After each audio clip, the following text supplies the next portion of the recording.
Hello, good morning and good afternoon and possibly even good evening to those tuning in to this session. It's our first morning concurrent session titled How to Lead for Wellbeing, Navigating for Toxic Work Cultures. And with that in mind, I figure a trigger warning is in order for those with PTSD like myself. And as we will be getting specific and hopefully providing some solutions from our specific examples. And I will start by saying, it's fitting I'm leading this session as the moderator today as I'm full of toxins. I am fighting something. So bear with me if I have to clear my throat. So again, John White, Managing Editor, Future of Good. I've been with the company since almost a year now, coming up on a year, and have been leading the coverage on various topics, but well-being certainly being a major focus within the last few months as we prepare for this event. And you look around the stage here at our panelists, and I am humbled with who is joining us. We have an incredible lineup. And so I wanted to start by having our panelists introduce themselves, name, role, organization, and location, because we have some interesting locations today. So we'll start with Anna Issa. Thank you. Hi, I'm by pronouns she, they. I'm normal, traditional, and ceded territories of the coast in South Africa.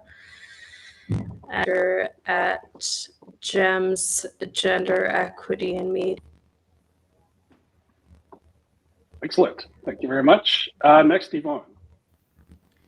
Hi, can everyone hear me? Yes, Okay, great.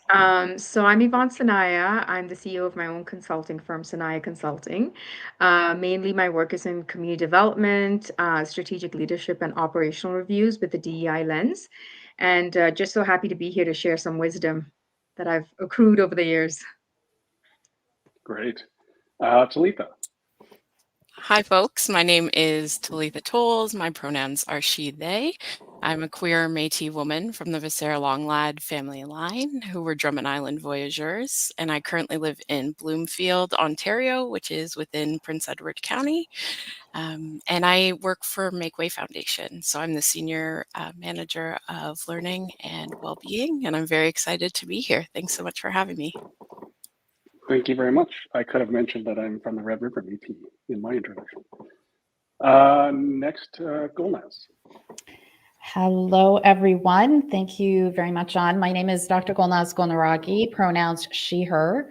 I'm joining from Treaties 14 and 22, also known as Oakville here in Ontario, although I grew up in BC when we settled here. I am founder of Divity Group, which is a facilitation and consulting company focused on leadership development and DEI, as well as Accelerate Her Future, which is a career accelerator by and for Indigenous, Black, and racialized women pursuing careers in business and STEM. And with these, my purpose lies in fostering equitable workplaces where we all can thrive and fostering self-aware leaders who put people first. I'm thrilled to be here today. Fantastic. And finally, Wendy. Hello, my name is Wendy Morrison. My pronouns are she, elle, her. I am the founder of Wised Projects, which is a social innovation company based on the traditional territories of the Kwanlin First Nation and Tonquaton Council in Whitehorse, Yukon. And we are a certified B Corporation, and we're really proud of that as a small rural northern company. Thank you. Welcome, everyone. So let's dive in. We have a lot to talk about, and I wanted to start with what I would suggest is a very broad definition of toxic work culture. I'm sure everyone is somewhat familiar with it, but I will go over this.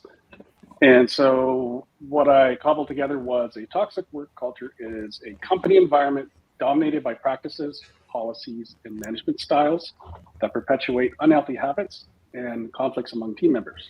It can harm employees, preventing them from being productive and growing professionally. So that is the somewhat bland definition. So that's the starting point. But what I would like to do is go around the table and maybe get some specifics on how you view that and through your lens and your experience. So let us start with Anaisa. And take it away, and we'll go from there. Yeah, I mean, I kind of encompass how I would see it from the outside. Been in the seat of a work environment. The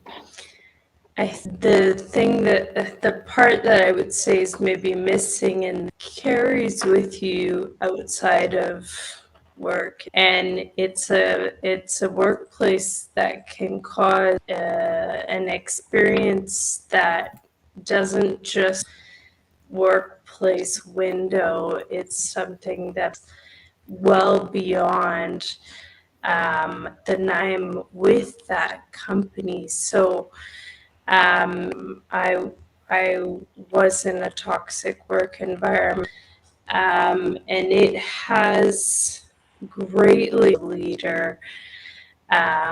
It's so important to set the tone in the organization that I work in. Let my stress and my maybe facing or difficulties the organization trickle down from me to their staff or contractors. So it's really important to me not to sort of this kind of harm that was done to me. It's while I that it's incredibly common, I experience it has really influences as a leader, but a toxic work culture,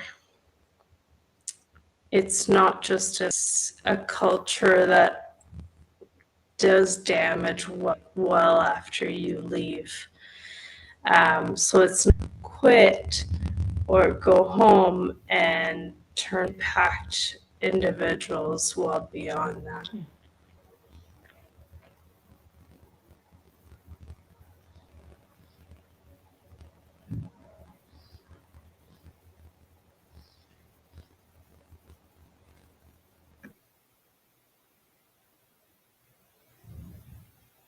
There we go. Thank you for that. Yvonne, Okay. you're up next. So there's going to be a lot of wisdom shared by everyone. My perspective is really, when I think about a toxic work culture, is how not-for-profits, or how funding really happens, and how not-for-profits are really not set up for success. And so when I think about a toxic work culture, is when the framework, the funding, the sustainability of an organization isn't set up for success. So when that is not set up for success, that's a big part of that toxic work culture, because now the people and the teams are not set up for success. And, when I think about the not-for-profit sector, and you think about just the uniqueness of this sector, funding is huge. There's certain trends already happening. The Ontario Not-for-Profit Network put out a report in 2023 talking about, major trends happening in the not-for-profit sector. And, you just think about how not-for-profits are set up and funded, and also the trends. So the big trends are, I can say some of it, but it's really just an all-time high in terms of the demand for the services. The financial situation is a downward spiral. These are all things that when you think about the larger environment that we're set up for, we have to think about a toxic work culture is not just the people in it and the leader that may have a toxic behavior. It's also just how an organization is set up. And many times I have seen between governance, funding, human resources, the organization isn't set up well. And so therefore it's already brewing and is the perfect grounds for toxic behaviors to happen and be amplified. So, in simple, my definition of a toxic work culture is non-sustainable setup for an organization, where people and teams are not set up for success. I can expand more, but I thought, let everyone speak, but that's really from the perspective that I'm coming from. Right. That's a good starting point, and we can certainly expand on specifics in our next segment. Great. Talitha. Awesome. Thank you.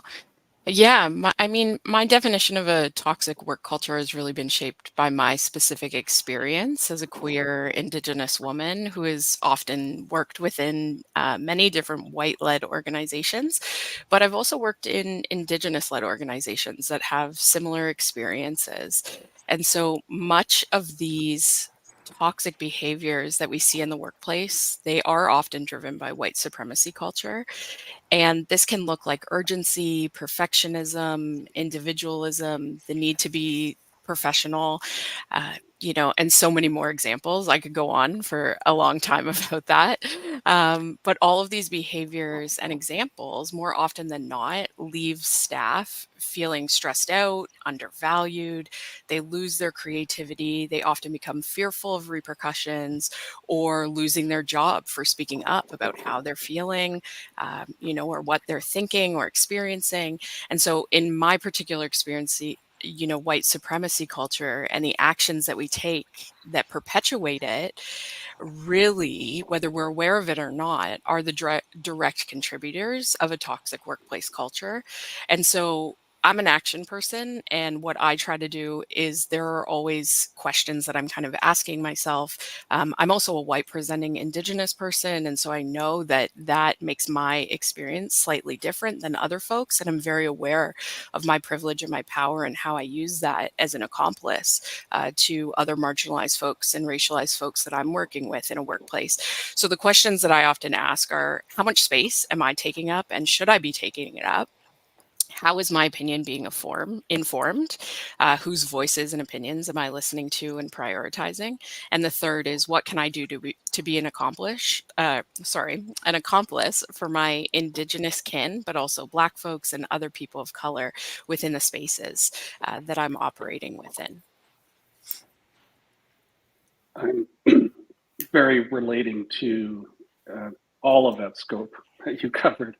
And I have to say, awareness for me is a big part of this too. It's, the unconscious things that happen in a culture, in a workplace, that just awareness would make a massive difference. So I'm really glad to be having this discussion. Golnaz? Thank you so much. All of it resonates for me too, very much, although I come at it from a different dimension. I'm a racialized woman, first generation immigrant settler. I've worked in corporate Canada as well as academia. And I would say academia is where I felt my otherness the most, oddly enough.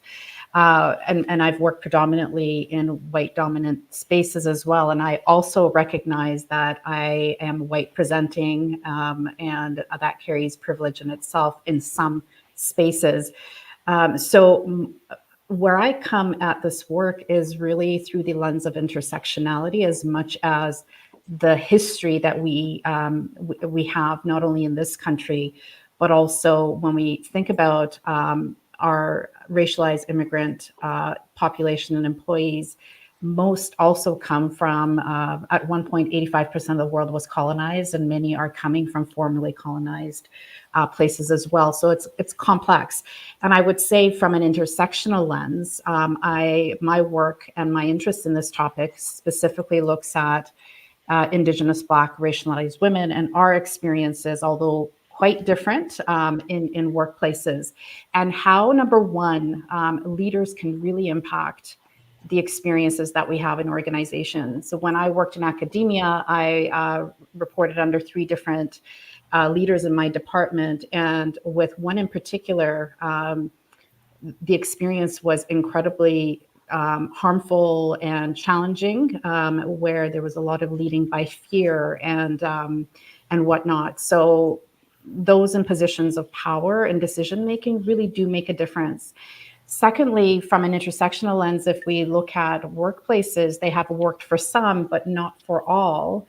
And what we see is, as already talked to, consistent undervaluing and passing over for promotions, particularly when we look at Indigenous, Black, and racialized women. I think I came across one stat where 17% of entry-level employees are racialized women Indigenous women, women of color, and that number drops to 5% in senior roles. And when we look at right here in Toronto, white women outnumber racialized women 7-1 in leadership roles in the corporate sector. But again, there's been research done that shows that pattern is pretty systemic across public and private sector, although the percentages may be different. Microaggressions specifically, that they have a huge lasting impact, and research shows that they're very pervasive in our workplaces for Indigenous, Black, and racialized people, but women in particular. Micro assaults, invalidations, micro insults can be very harmful in many ways, and that's already talked to. They impact our sense of belonging, psychological safety, which is foundational, as well as how we cope is often through self-silencing, code switching, hiding important aspects of ourselves, being on guard, experiencing emotional attacks, burnout, and 3 times more likely to think about leaving our organizations, which has significant costs to workplaces when we think about it, impact on innovation and creativity, potential legal costs, reputational effects, and impact on attracting talent, right, from very diverse communities. So I think this is what I'm hearing to everyone speak. It really is a systemic issue, a structural issue. Yeah, and you triggered something in my brain that, and I'm getting emotional even thinking about it, but it's something that one of my coworkers, the term she describes as being in a defensive crouch. And so if that is your posture when you are working with your team or staff, and that doesn't allow you're not in a place to be creative or putting your energy into something where you're trying to solve problems or issues. You're just surviving. So thank you for that point. Wendy? I think for me, toxic culture is really just any time that we meet or gather and there's a failure to acknowledge the people that are around the table, that are in the room, and where they're at. And it's like this series of micro stresses and, disconnects that over time can just really disengage people from the process and from, this sense of team and community. And it's really hard to see. And I work with a lot of nonprofit organizations, and I hear a lot of boards say we need more representation. We need to be more diverse and inclusive. We want young people. We want Indigenous people. We want, that diversity. But the system doesn't change to do that. And so around the table, youth come in, there's no place for them. There's no place for their voice. And so, they just move on or they don't engage. And then the narrative becomes, well, this is why we don't do this, because after 6 months, youth leave our boards, and don't participate. So why do we waste the energy? And it's like this revolving door of disconnect. And, it's really unfortunate because I think in the future that we're going to in the coming years, people are more tired, more overwhelmed.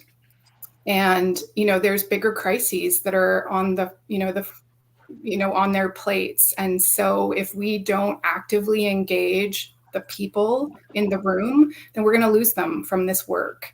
And I think, there's some really solid solutions to kind of shifting that.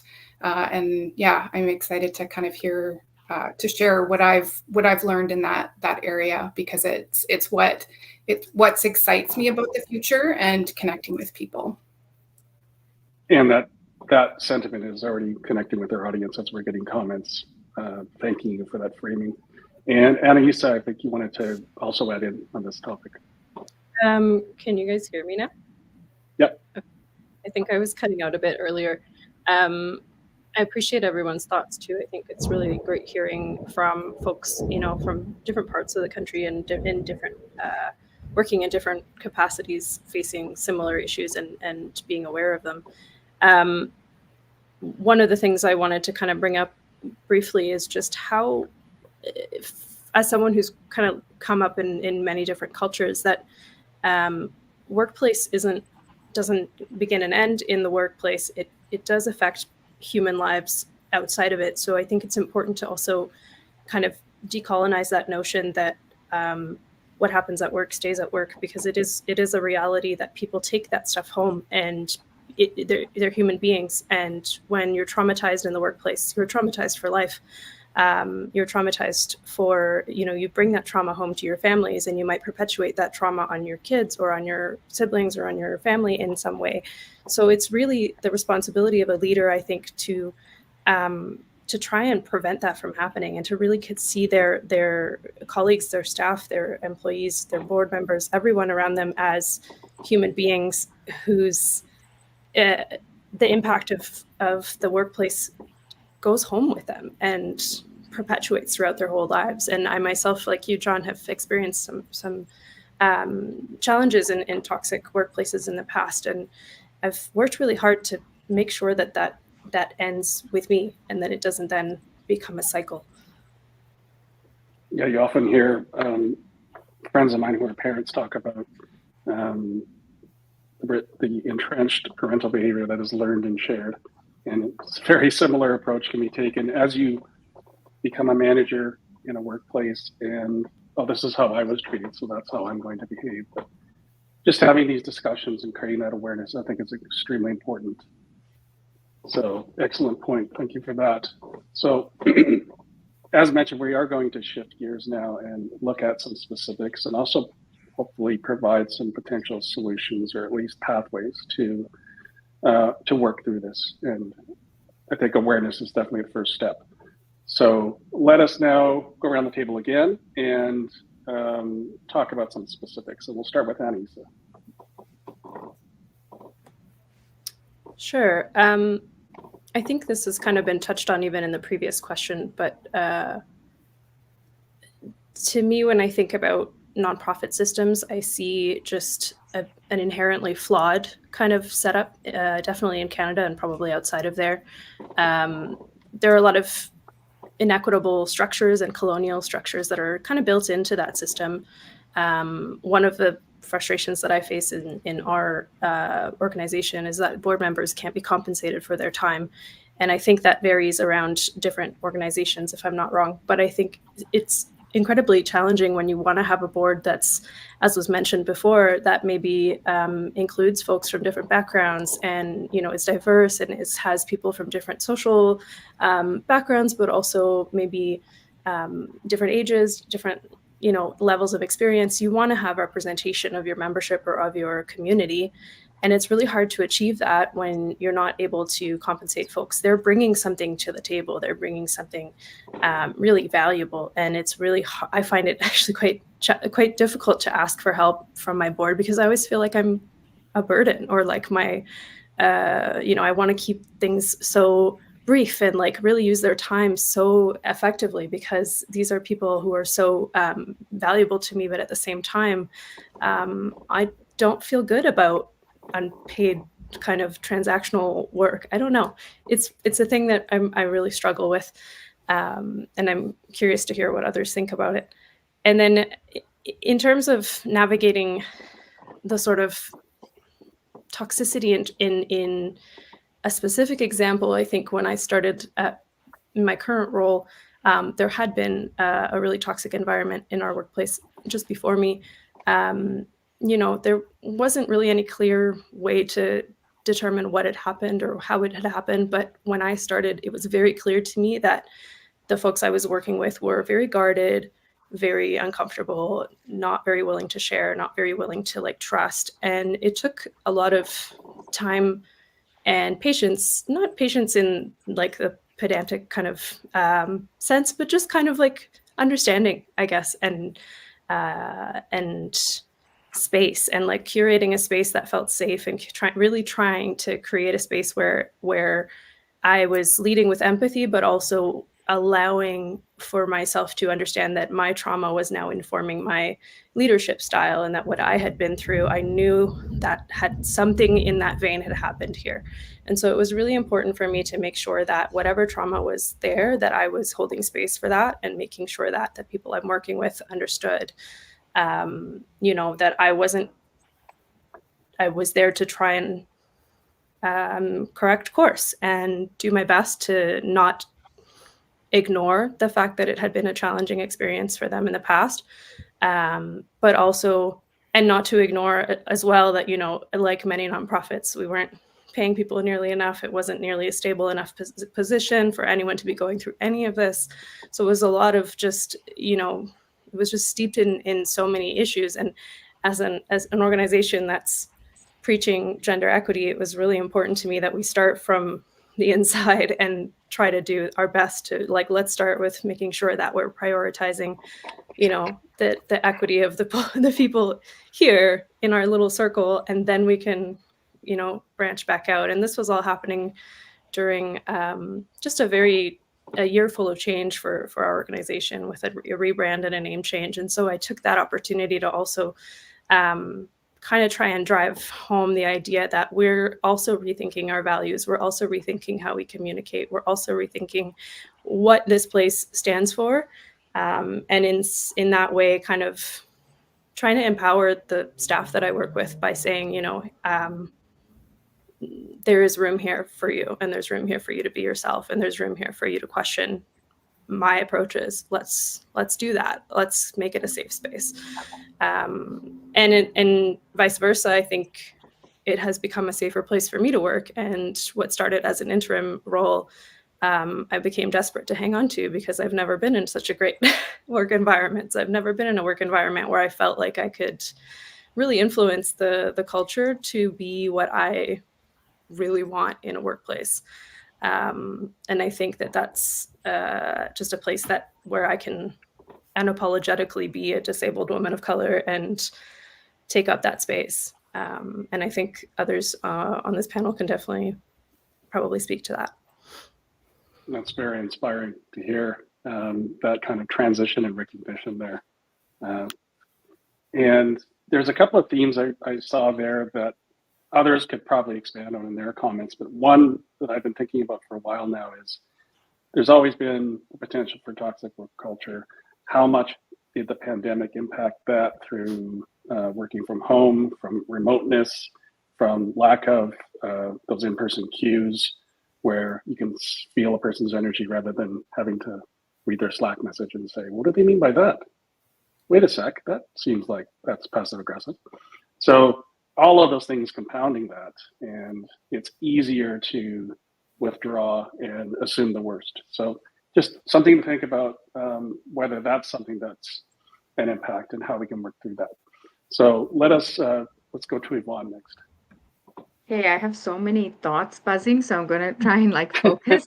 So, and I also want to layer in, when I'm explaining sort of my perspective from management operational perspective, it is from the perspective as a South Asian woman, a Tamil Sri Lankan, working in cultures that, white supremacy is definitely there, and you can see it and you feel it. And, very much I love the way Talitha explained it, because you don't have to be white to hold on to those values, right? Like, you can be a person of color and a leader and hold on to those values. And if you're not aware of those belief systems that you've been conditioned growing up, or thought they were, whatever it is, the way to be, that you are inadvertently bringing that to your team and your organization, and unconsciously affirming that in your own leaders, as you're doing that work. So I think, all of us are saying that even as leaders, whether you're in a not-for-profit or a large organization, if you are not aware of your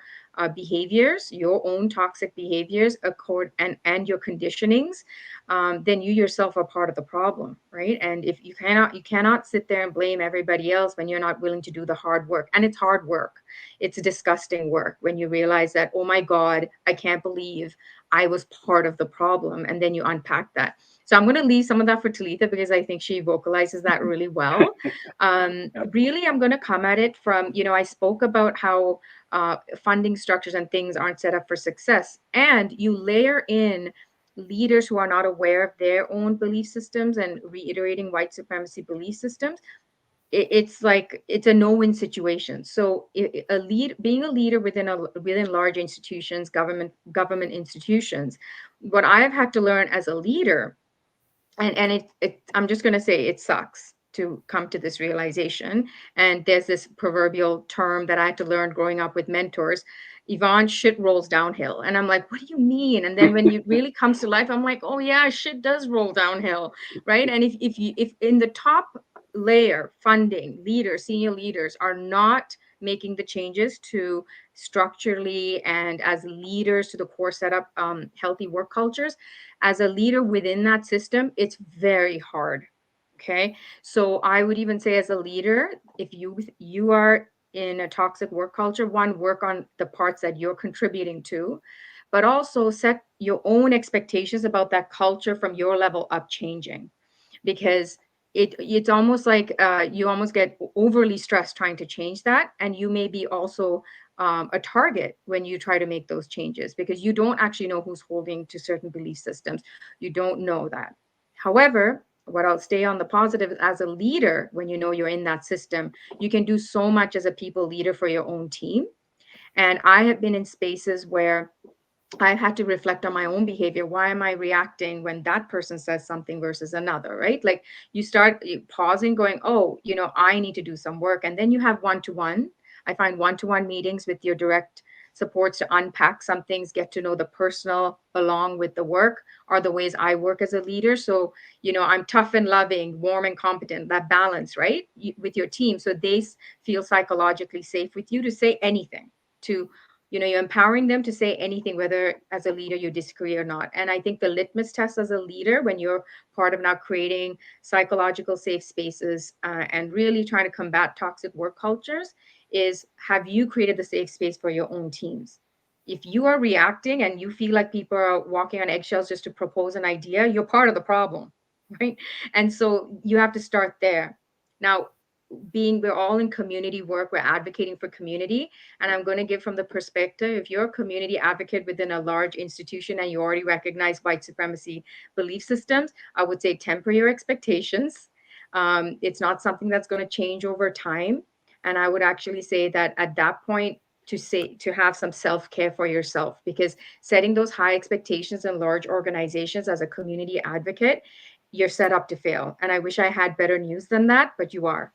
And so for leaders, for not-for-profits, that are advocating for the community, and you're working and trying to advocate with large institutions, I would say manage expectations and really go to the highest and work down. So if there are things like you can socialize the funding models, I'm coming again back to funding, the not-for-profit funding models to higher levels within government agencies to bring the reality of not-for-profits, then that advocacy goes a longer way than trying to go down the grant line and just sort of bottom up. So I'm just coming at it from that angle, from a personal perspective, but also having been a funder for not-for-profits and seeing a broken system.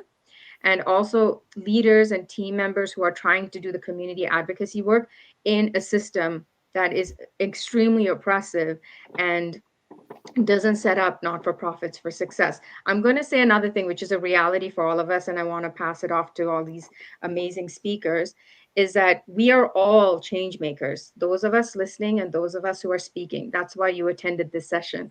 We're here, the handful of us that are speaking, but here's a reality that I want to share. I talked about shit goes downhill. All of us here, and I'm going to get choked up like you, John, and most of us, we're working against systems that are not going to allow us in a healthy way make the change. So having been in that space, and it's so sad that you could be with very perceivably intelligent people, right? They have whatever the degrees, your heart is with community and you fight for community, but you're not heard. So that is a result of a broken system. And change makers are working with a broken system. We need spaces like this. We need to create spaces for our not-for-profit sector and change makers that are also within these oppressive larger institutions, because there is no emotional and psychological safety. So to our speaker's point, we do take it home, because the jobs that all of us are doing, including our listeners, that's part of our identity. We've realized that on this planet, we want to do bigger things. It's not about the pay.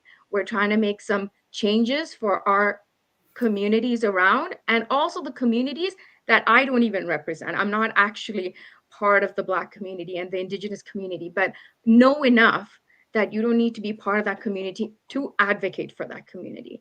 But we are working in broken systems, and it's so sad after 25 years of working in these systems that I myself just have to say it flat out like that. Because if you know the reality you're working in, then you can hold hands together with those in the system to support each other, because we're all working the system. We're all trying to make the changes, but change makers need to work together, because it's hard work doing it alone. So I kind of went on a tangent. I'll stop there.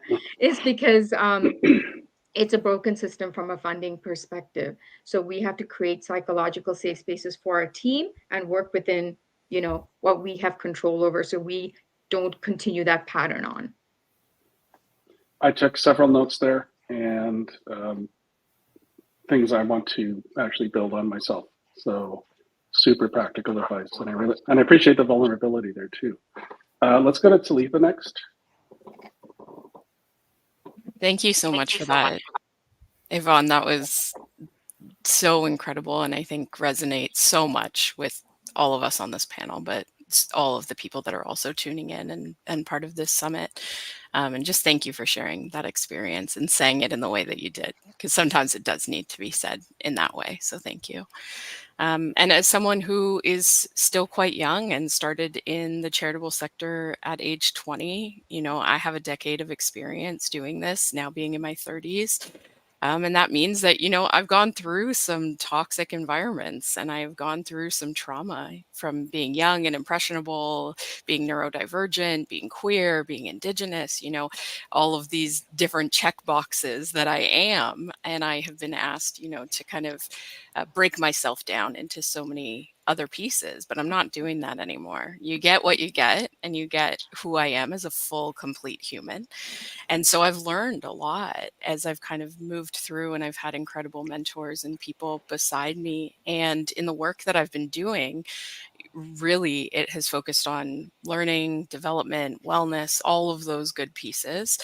And one of the biggest things that I have seen from, day one, the very beginning, it really comes down to these systems that we are talking about and the systems being broken. But when we look at that and we break that up a little bit more, I tend to think about folks and their onboarding experiences and the managers that are running those programs and that are working with them. And so really, in my experience, if an employee doesn't have an accessible onboarding program or has a negative onboarding journey, it really contributes to them feeling undervalued, being confused about their role, feeling like they aren't being supported within the space, and they end up becoming resentful of the organization or the people that are around them. So oftentimes we see senior leadership put the accountability on the staff member to do better, but we know that the real issue is what everyone has been saying. It's systemic, and it really lands on managers who don't really know how to manage in a good way because they were never taught how to. And that toxic cycle just keeps kind of going around and around. And so when managers are trained properly and onboarding is done in an accessible way and is done in a way that feels good and that really puts that person first, it sets a tone for an employee's experience to be way better. So this effective onboarding process really provides these new hires with the tools, information, and genuine support to kind of understand what their role is, what their responsibilities are, and what the organization's culture is. I mean, I could go on for days about this, and we all could, and we could talk about so many different topics between all of us on the call. But really what it comes down to is slowing down, building relationships with people, providing role clarity, making sure that we're giving feedback early and often, and that it's relevant, that we're giving examples, having brave conversations, being able to engage in conflict. People are very scared of conflict. It's easier to sweep it under the rug. And often we come from cultures and experiences where that's best. You sweep it under the rug, you move forward. But it is so healthy to talk about conflict and to engage in conflict together. And so when training and onboarding are really done in a good way, it ensures that folks are feeling welcome, they're feeling valued, they feel a sense of belonging, and they're able to engage in this new community that they're building with other folks in a positive place and in a positive workplace. And I think, and Anissa, you said it really well. We need to see people as people, and we need to be decolonizing all of our practices, specifically HR. And I also think there was a speaker before that was on the plenary session, Allison, the founder of Moms at Work, who was so incredibly passionate. And I was at my desk, screaming, yes, this is awesome. And that's what we need to be doing, in terms of creating real change. We talk about it all the time, but we need to do it, and we need to step forward. And just like Yvonne, you had said, let's hold hands and let's do this together, and let's do it in a good way. Fantastic. And you're getting the love from our audience as well. We have a fangirl of Talitha now.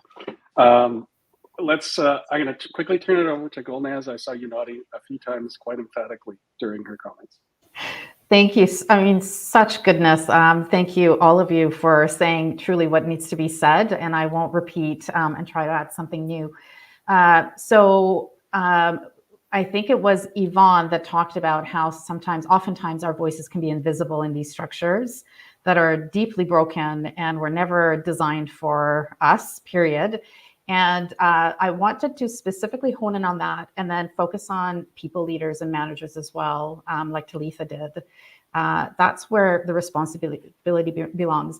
There was a recent piece of research that was released by Dr. Barnini Bhattacharya from Western University, where she looked at the experiences of women of color in workplaces. And this was a North American study. 85% experience intersectional invisibility at work. And one manifestation of that is erasure, where our unique identities and contributions are overlooked and undervalued. So imagine trying to do this work while that's happening within workplaces. And other very practical examples can include you're in a meeting, whose voices are being heard or seen as credible, whose are being dismissed, whose ideas are being railroaded and taken credit for, and whose are not, kind of thing. And our achievements being attributed to others, being excluded from important conversations and opportunities for advancement. These are all examples.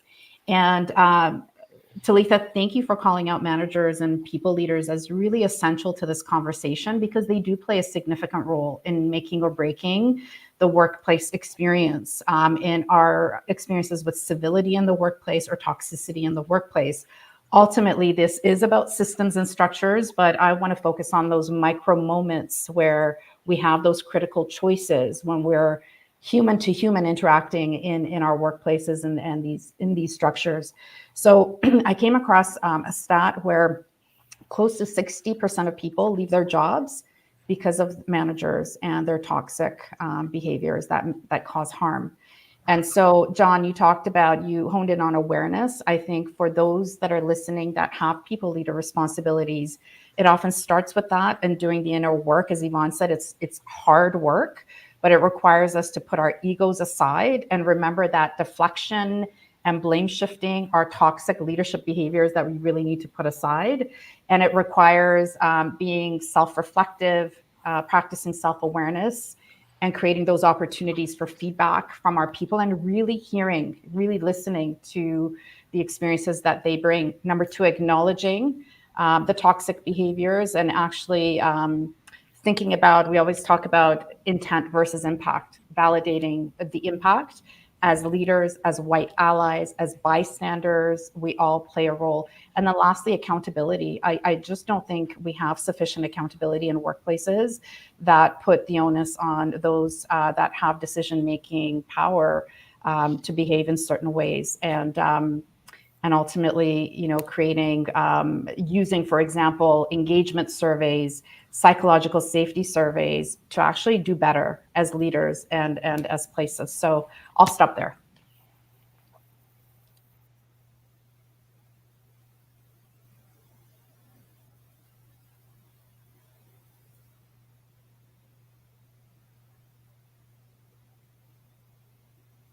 I muted myself because I had to cough. Okay. Thank you for that. And I was just taking notes and finishing my notes on those comments. Wendy, over to you. Yeah, I know we're at time, so I will be short and sweet. And I wanted to, again, it's all about people acknowledgement for me. And so I am deeply grateful for the committed and creative community leaders who influence my work. And earlier, as Bhaskar shared in the opening, I've had the great privilege in my company to absorb what resonates for me and to really lean into that. And I really love what that means in terms of how I've been how I've gotten to work with teams, leaning into people and where they're at. And so, learning from youth and people with lived experience and First Nation leaders, watching ways in which people come together and, do check-ins and even just take a moment to make sure that people have had bathroom breaks and something to drink, over the course of a morning with busy meetings. I've also seen, people be able to come in to a setting and, actually be able to share their kind of emotional, wellness state. And one example, and I think it's a really important one, is, I was in a room where, the team had created such a place of safety that someone could come in and say, my father just passed, here's where I'm at, and here's what I need. I need to be able to kind of focus on work today and get this, funding application out the door so that when I get on a plane to go home, that I've wrapped that up and I'm not thinking about that.